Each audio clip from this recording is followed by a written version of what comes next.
Yan po sila nag ng mais. Nagihaw sila ng mais.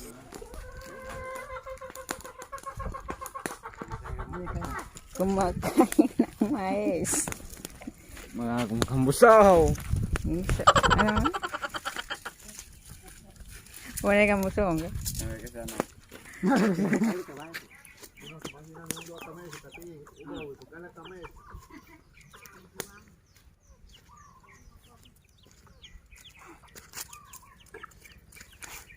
Yan po ang inihong mais. Sana ibon din ako, no? Para hindi ako mautangan ng mga mahilig mag-uutang. Kasi pag naniningil ka, ikaw pa yung masama. Ay, naku, buhay. Na ay bubog na rambutan.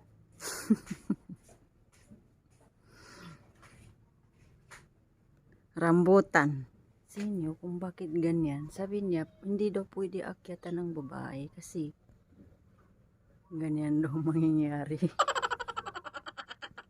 Nahuhulog lang o sayan lang.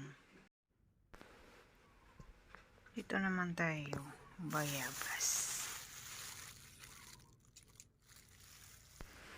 Ako'y kakatapos lang magdaning ng niyog para sa future. Sana all may future.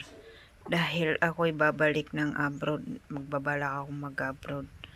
So, after 2 years, siguro malalaki na ito. 60 plus kapiraso ang karami nito. So, ngayon, pupuntahan ko sila doon sa bukid. Yan sila mag-harvest ng corn. Ako na. Sa kato nila, tigil mo punin.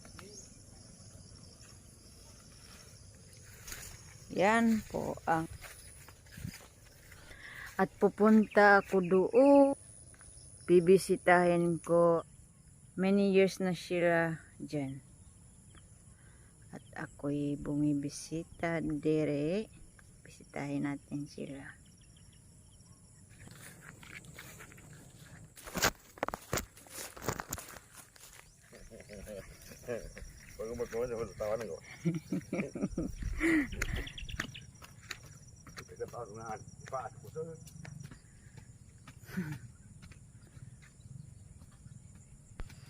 Ang fairness, ang press ng hangin dito, ang lamig. Uy, wala, dama pa sa rumi ka na, bandayan, ola. Hindi ka nasasangan ninyo.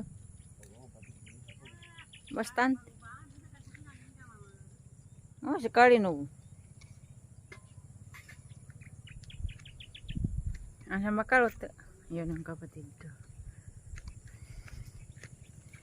Yan po yung kanyang bukid. May mga mais. Puti kami sa bani. Nambag sa bakalot. Hugas ng plato. Ang buhay probinsya. Banana, kasara banana.